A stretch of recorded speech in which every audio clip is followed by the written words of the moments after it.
আজকে বানাচ্ছি কাঁকরোলের পুর ভরা। কাঁকরোলের পুরের মধ্যে কি কি দিচ্ছি পুরো ভিডিওটা দেখলে তোমরা বুঝতে পারবে। তার জন্য আমি এখানে 4খানা কাঁকরোল নিয়েছি, নিয়ে কেটে আর ভালো করে ধুয়ে আর আমি একটু জলের মধ্যে সিদ্ধ বসিয়ে দিচ্ছি। দেখো কাঁকরোলটা সব সিদ্ধ হয়ে গেছে আর আমি কাঁকরোলগুলো একটা প্লেটের মধ্যে তুলে নিয়েছি। কাঁকরোলগুলো আমি সব এইভাবে আমি ওর যে ভিতরে যে সিদ্ধ করে নিয়েছিলাম আর ওই দানাগুলো আমি সব বের করে নিয়েছি। দানাগুলো বের করে একটা বাটির মধ্যে রেখে দিয়েছি আর এগুলো সব বেশ ফাঁকা করে নিয়েছি। কাঁকরোলের পুর বানানোর জন্য আমি এদিকে একটা কড়া বসিয়ে 1/2 চামচ তেল দিয়ে কালো জিরে দিয়ে দিয়েছি আর কাঁকরোলের দানাগুলো এখন তেলের মধ্যে আমি ভেজে নিয়েছি। দিয়ে আমি ভাজছি, এখন কিছু মশলা দিয়ে দেবো। জিরের গুঁড়ো, অল্প হলুদ গুঁড়ো আর পরিমাণ মতো লবণ আর একটু লাল লঙ্কার গুঁড়ো দিয়েছি, দিয়ে আমি ভালো করে ভেজে নিয়েছি।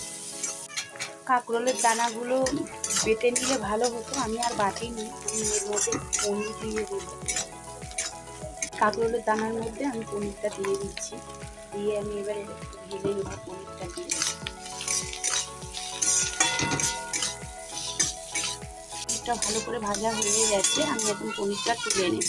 কাঁকরোলের পুরটা পুরো রেডি করে নামিয়ে নিয়েছিলাম আর এখন কাঁকরোলের মধ্যে দেখো আমি দিয়ে দিয়েছি এইভাবে কিন্তু পুরটা।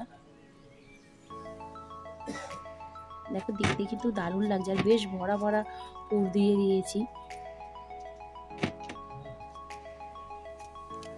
পুরটা ভাজার জন্য আমি এখানে নিয়েছি 1 চামচ ময়দা, 1 চামচ বেসন, অল্প একটু ধনেপাতা কুচি, জিরের গুঁড়ো অল্প একটু নিয়েছি, হলুদ গুঁড়ো আর লাল লঙ্কার গুঁড়ো, কালো জিরে আমি সব অল্প অল্প করে নিয়েছি আর নিয়েছি সাদা তিল, দিয়ে আমি সব একসঙ্গে ভালো করে মাখিয়ে নিচ্ছি। এটা একটু পাতলা করে মাখাতে হবে যাতে ওর গায়ে পাতলাভাবেই লেগে থাকে, মানে হালকা করেই লেগে থাকে। সোনার ময়দাটা আমি এইভাবে গুলে রেখেছি আর এর মধ্যে আমি 1 চামচ চালের গুঁড়ো দিয়েছিলাম, দিয়ে আমি ভালো করে এইভাবে লবণ টবণ সব কিছু ঠিকঠাকভাবে দিয়ে আর আমি এইভাবে পাতলা করে গুলে রেখে দিয়েছি। দিয়ে কড়া বসিয়ে কড়াইয়ের মধ্যে বেশ কিছুটা সাদা তেল দিয়ে দিয়েছি। এখন কাঁকরোলের বড়াগুলো আমি সব ভেজে নিই। একটা কাঁকরোল আমি বেসনের মধ্যে দিয়েছি, দিয়ে আমি এইভাবে দিয়ে নিচ্ছি আর ওর মধ্যে ধনেপাতা দিয়েছি, ধনেপাতাগুলো একটু ওপরে ওপরে দিয়ে দিচ্ছি। এখন আস্তে করে দিয়ে দেবো। আমি 4 পিস দিয়ে দিয়েছি আর দেখতে কিন্তু দারুণ লাগছে। আর হালকা করে মানে গ্যাসের আঁচটা লোতে রেখেছি আর এটা বেশ ভালো করে ভাজতে হবে। ভাজাটা যদি হয় খেতেও দারুণ টেস্ট হবে। তারপর এই পিঠটা ভালো করে ভেজেছি আর আরও ভালো করে ভাজতে হবে আর একটু উল্টিয়ে দিচ্ছি। গ্যাসের আঁচটা এখন আমি এবার জোরে দিয়ে দিয়েছি।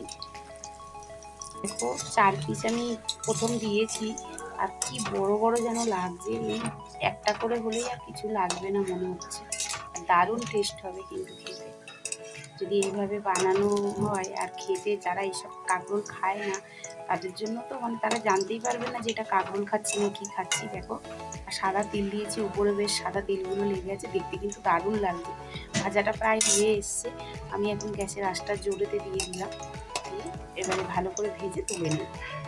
দেখো এই ভাজাগুলো পুরোপুরিভাবে রেডি হয়ে গেছে, আমি এখন তুলে নেব এগুলো। এই 4টে তুলে নিয়েছি আর বাদ বাকি আরও 4টে আছে, আমি একই রকমভাবে ভেজে নেব।